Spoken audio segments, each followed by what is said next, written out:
Good morning, good afternoon, and good evening, everyone. This is Manish, and welcome to Popeye. It's a group, and we have here Alyssa with us. She has 15 plus years of experience in manufacturing automation and manufacturing field, and we are here to learn more about what manufacturing automation means and other things. Welcome, Alyssa. Hi, it's nice to be here. How are you today? Great. Alyssa, to start with, we just wanted to know brief about yourself. So why can't we start with that? Okay, well, it's nice to meet everyone. My name is Alyssa Letcher. So I work for Carrier Corporation. I am a senior manager of global automation. And in my current role, I'm in charge of a global program for automated material movement across 45 plants around the world. So we're just now starting this plant or this program here in the States, but we'll be expanding from there and eventually automate in hopefully most of the 45 plants that Carrier currently works out of. So for anyone who doesn't know, Carrier is a HVAC as well as commercial and transportation refrigeration company. So we used to be part of UTC. We just separated and became an independent company last year, but it is a $19 billion company with a couple hundred thousand employees. So a very large global organization, and it's an exciting role and a very interesting time to be involved in automation. So I'm happy to be here and talk to everyone today about what manufacturing automation means and what I get to do in that field. Thank you. Can you tell us more about like what do you mean by manufacturing automation as a whole terminology? It might be a wide scope, but what do you mean? Yeah, so really manufacturing automation is really just taking any discrete processes and then designing systems to perform them where we can remove the humans. So obviously there's a lot of benefits, increasing the mechanical precision, consistency, quality, and then increasing safety, and then of course decreasing operating expense. One thing that is interesting here just with 2020 that we've discovered being involved in automation as a new benefit is social distancing. So we've gotten a lot of push from the executive level to start looking at ways we can add automation in order to reduce the number of people standing close by one another. Can we put collaborative robots in between people and other opportunities like that because of all of the issues around the pandemic? So it's been kind of a new reason to use automation that wasn't something that was necessarily pushed before, but definitely has a lot of benefits in the current environment. So you think that with COVID coming in, manufacturing automation got more push? It did. It became a big focus for our organization this year, specifically because of social distancing being such a priority. What we found in manufacturing with COVID was we had to reduce capacity because in order to maintain social distancing between people on assembly lines, you had to spread them out and increase the work content for each operator. And so when you're increasing the work content, you're slowing your line down. So the request was, can we increase production by putting robots in between people? Then we can keep people separated, but get our attainment back to where we want it to be. So it's definitely an interesting challenge that came out of this last year. That's great. That's great. But we just also wanted to know some terminology. We hear like terminology like AGVs and AMVs and other things. Can you please explain something more about that? Sure. So the two main terms are usually AMR and AGV. They're both types of automated vehicles that you use for transporting either materials or a collaborative robot around a facility. AGV stands for Automated Guided Vehicle, and it's an older technology that they've been around since the 50s, initially being vehicles that ran on a guided wire. Nowadays, they usually use some type of a magnet or magnetic tape. But the main feature of it that differentiates an AGV from an AMR is that an AGV runs on a fixed path. So you have to have that path either with tape or somehow programmed into the vehicle, and it can only travel on the routes that have been programmed into that vehicle. An AMR is a more recent technology. It's only been around really industrial settings for the last few years. And AMR stands for Autonomous Mobile Robot. And so the big difference here and why the industry has separated the two is that, well, an AGV has what they call obstacle detection. So if it sees something, it stops. An AMR has obstacle avoidance. So it can actually travel around an obstacle. It's not set on a fixed path. So what an AMR does is use LiDAR or some type of a vision system in order to essentially see its environment. So normally what you'll do is have the vehicle drive around the given area, and it creates an internal map. And then when you're ready to start running routes with this vehicle, it uses that internal map and then bounces off what it's seeing with its LiDAR vision system against its internal map in order to come up with its location and figure out where it is. So they have actually more free range. You obviously can define where it's allowed to travel and where it's not, but they can actually replan their route to go a different direction, go around an obstacle. It's a much more sophisticated technology. It avoids a lot of the issues you run into with an AGV in terms of blocked paths and that sort of thing. So in general, though, they're both types of technology that will allow you to move either material is the most common, or also cobot arms are pretty popular as well, around your factory without having to have a human driving a vehicle. So we understand overall. It's like what you say is that AGV is an older technology. It goes on the fixed path. AMR is like something flexible technology. You can program it yourself, and then accordingly it bounces and all. Right? Yes, the big advantage being, that there's no infrastructure required for an AMR. So No AMRs, infrastructure. yeah, you don't have to have anything, on your floor, on your walls. It can actually think for itself and use its own vision technology to navigate. So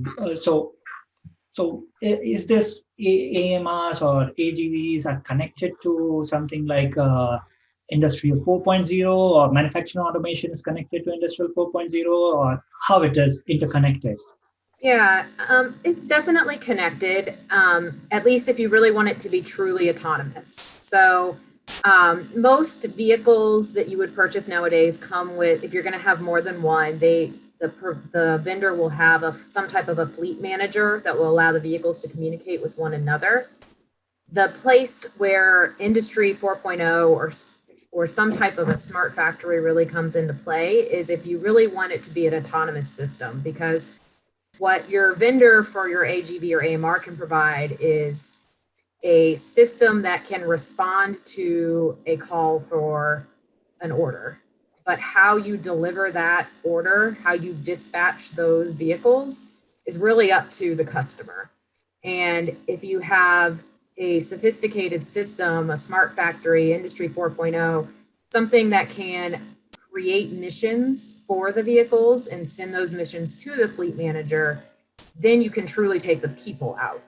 So when you're in the manufacturing automation world, where you find Industry 4.0 comes in, is it's really easy to automate different things, but it's hard to take all the people out because you still need people to communicate the requirements of the automation. And so Industry 4.0 can give you the visibility and the work content to pass along to the automation without having a person involved. So it really helps it's what I consider it as an automation enabler. It really allows your automation to be truly autonomous and be able to pull the people away. Because if you don't have an Industry 4.0, smart factory, MOM, those types of systems in place, you end up with a person who has to be standing there telling your robot what to do. And then you don't really gain those efficiencies of being able to automate the process if you still have to have a person. So for instance, in the AGV and AMR world, the simplest way to implement is you have somebody press a button every time they need a vehicle.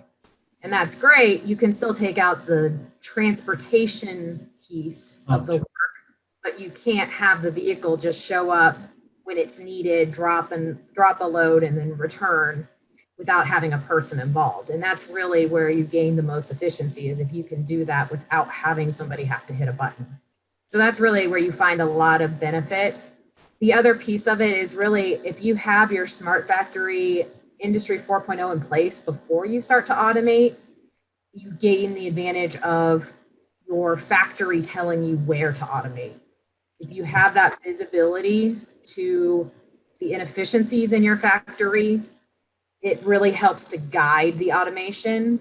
The best approach is to have your software in place first, and then what you automate are the best processes. What happens is, if you start automating your factory without putting the time and effort into the industry 4.0, smart factory, something that gives you the visibility to the factory floor, you end up automating processes that are probably not optimal. And so it's better if you can start with your industry 4.0, optimize the factory, optimize the processes, and then you put your automation in on top of good processes and in the places where you really truly need it. Great. It was a good learning. So one of the things, there were certain words that you put in, like smart factory or mom. Is it something that you can just explain a little bit about it? Is it the same as Industry 4.0, or is it something, a manufacturing automation, what it is? Because what happens is, with these words, we get confused with all terminology. Yeah, so Industry 4.0 is really the full voice of the factory. So there's different levels. So when you're talking about your robot or your machine level, that's what they call level 1, level 2. And so that is the data that is being produced by your equipment level. When you start getting into the smart factory, you're talking about what they call level 3, level 4, which is basically taking that data that you're pulling from your equipment and then turning it into dashboards and something that's visible to management and people in the plant to understand what your equipment is doing. And then the communication goes both ways. So that's where, when I'm talking about being able to communicate with your, AGV AMR system, that they're communicating at the machine level, but you want your factory level software to be able to direct that equipment. So it's really, when you talk about really having a true smart factory, you're talking about addressing those levels, basically 1 through 4, so that you have your automated equipment that can talk to your mom, which is your level 3, level 4, and up through potentially your higher levels, but that would communicate to your management, to your executive level, give them dashboards, visibility to what's going on in your factory. But it's the ability to communicate back and forth between your equipment and the people, and to have that visibility of what's going on, where are their problems, highlighting issues and addressing those. There's a lot of benefits to having visibility. It's the invisible factory that costs so much money, because you don't understand where your problems are and where you're losing efficiency and money. So that's really the benefit of the Industry 4.0. I'm a beginner or I'm a student, so I want to build a career in manufacturing automation. What should I do and how should I proceed further? Should I have some courses undergone? Should I have certain degrees? What do you suggest? So I think it really depends on what you want to do with automation. So if you're someone who's really mechanical and you want to get in there and design robots, then something like a mechanical engineering degree would help get you into that direction. There's also actually robotics engineering degrees nowadays as well. If you're somebody who's more interested in the software and the programming of robots, software engineering or a computer science degree would help get you into that side of the business. For me, I'm into the system implementation, kind of side of it. So for me, I have an undergraduate in industrial engineering. So that kind of helps me to have the background to understand efficiency gaps and process optimization and where robots fit in and improve. And then on top of that, I have an MBA and also a graduate certification in project management. And those have given me tools that help me to manage kind of these large scale implementations. So if you're interested in more of the project side, that's the path that I've gone down. But it really just depends on, do you want to be in the nuts and bolts of the equipment, or are you more interested in implementing those solutions? Those are kind So, of so it depends if you want to be more technical or if you want to be doing management side of it, and then you can take yeah. another path. So if you want to be technical. So initially, say for example, somebody has done mechanical engineering or robotics engineering, and they would like to start this career, or maybe coming from computer science. Okay, what do you see that they may face difficulty during the initial phases of manufacturing automation, entering into the industry? What type of roles they will get, and how they should see that type of roles and convert that thing into success story for themselves. I think in most of my experience, I found that most managers want you to have manufacturing experience first. So you're likely to be best served as a manufacturing engineer, where you're understanding how plants run, how assembly lines run, how products are built, and have at least some experience at that level before they are ready to have you start making dramatic changes like automation. So I would say your first bet is to probably look into manufacturing engineering type jobs first. And once you have, even just a year or two of experience there, then from there, you want to start really becoming familiar with the technology. So one thing I've found, getting into this particular field is it's always changing. And so you can fall behind the technology very quickly. So I spend a lot of time really researching and trying to keep up on what the latest innovations are in this area. And then finding the right department or area to be in order to allow you to introduce these types of projects.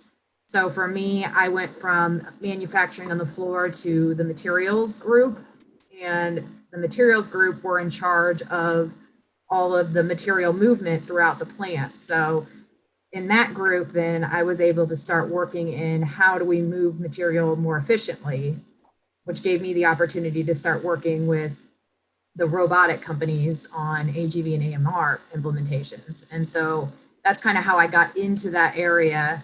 And then, like I said, I spent a lot of time getting to know and becoming basically an expert on that technology, and then was able to secure more of a global role doing that in the other plants as well. Once I kind of established myself as an expert in that area, there's so many different types of automation out there that if you can find one that is useful in whatever company, industry you're interested in, and learn about it and become an expert in it, it's really easy to become the one that, because it's also new, you become the one that knows the most, and then you have a lot of opportunity from there. And, as a beginner, the biggest thing is you start building your lessons learned, and it's nothing but just time and experience, unfortunately, to build that.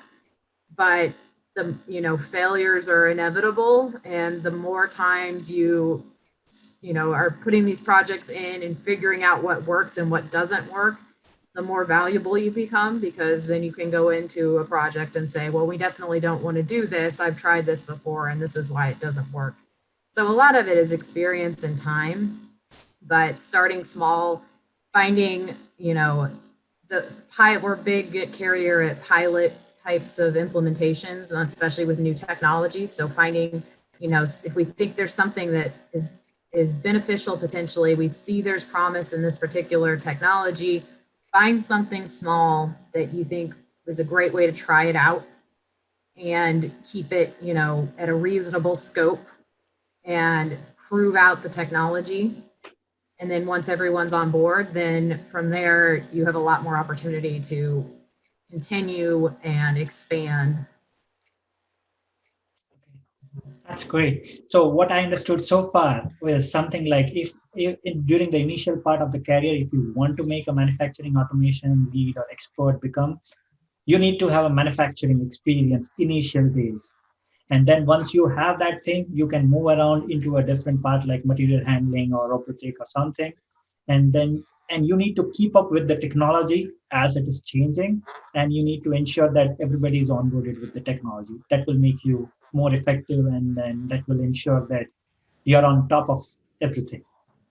Yeah, I think that's a good summary. It definitely, it's not, at least in the places I've been, it's not the automation technology is, most people are not familiar with it. So you're not going to have projects handed to you as, hey, go try this. It's, you have to become the expert on your own and show them that this is something we need and why. So it puts you in a unique position to be the expert, but you have to show the initiative to go out and figure out how to do it and what the benefits are in order to show management why we need it. Because So you need to be proactive in your field to show the business case, and then based on that, take it further. definitely. Initiative, right? Yeah, Yeah. I agree. I just I wanted to know, as you said, changes are inevitable or changes are more often in manufacturing automation. What do you foresee, like next 10 years, what will happen in this manufacturing? Because as a student or beginner, if we start this, then it might take time for people to reach there. So what do you foresee from your perspective? So it's definitely going to become more and more prevalent. We're going to see, automation used to be, primarily in automotive, but we're going to start seeing it across all industries. And it's going to become a lot more collaborative. So, traditional industrial robotics were giant robot arms that were in caged off cells that people couldn't interact with unless the light curtain was, off and nothing could be moving. Well, nowadays, and, kind of like my previous example with COVID, it's becoming very, very collaborative. And AGVs and AMRs are an example of a collaborative robot. You're going to see a lot more people and robots working side by side. Right now, what they call cobots, these collaborative robot arms, they're still making progress. The speed is an issue because of safety. They have to slow it down.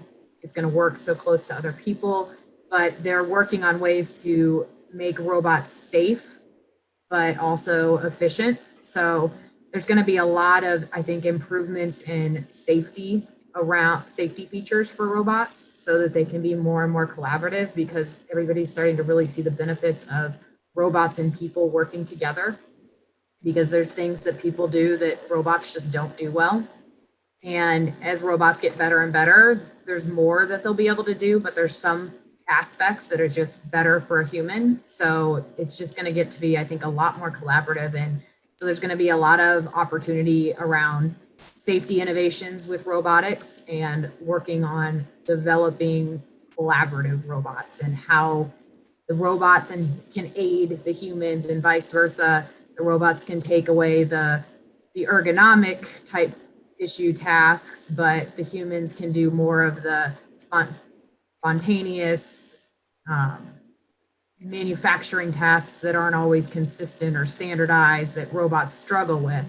So that's really where I see it going. I really think more and more collaborative and more development around safety systems in order to allow the robots to work next to people at full speed without having to worry about injuries.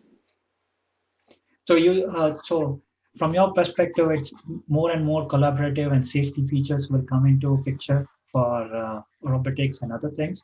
So, from here, like say for example, somebody needs to get into 10 years perspective. What what are the other courses other than what you described, mechanical, robotics, and other things they should be having prepared with, or something that you see that can be handy for them to course? I think, really, if you're really interested in the automation, the robotics engineering type degrees, which weren't as prevalent when I went to school, I think are really the way to go in order to stay up with the latest technology. And then again, it's a lot of independent learning outside of even what you're doing in your degrees, because your degrees are going to, teach you the basics and kind of give you a baseline of the direction of the industry, but the technology moves so quickly. I mean, AMRs really weren't even anywhere except tiny little robots moving around carts in a mail room, 5 years ago, to now they can move 1,500 kilograms across a factory all in 5 years. So there's a lot of independent study and understand and following. I really recommend finding the technology you're interested in and focusing on it and following it, because there's so much out there. It can get overwhelming. But in terms of, the robotics degrees, I think they're very beneficial in giving you that technical background. But then from there, like I said, you really need to decide what you think you want to do with robots. And do you want to really understand it more from a process project implementation standpoint, or are you one that's going to help design the next series of robots? And so from there, you can, go into a master's degree program that is going to lead you the right direction for where your interests lie. Thank you. Thank you very much. With this, we are coming into this session. Thank you, Alyssa, for your time and sharing all your experience and responding to the questions that we had for this session. My pleasure. It was very nice to meet you all, and I hope this was helpful. Yeah. Thank you.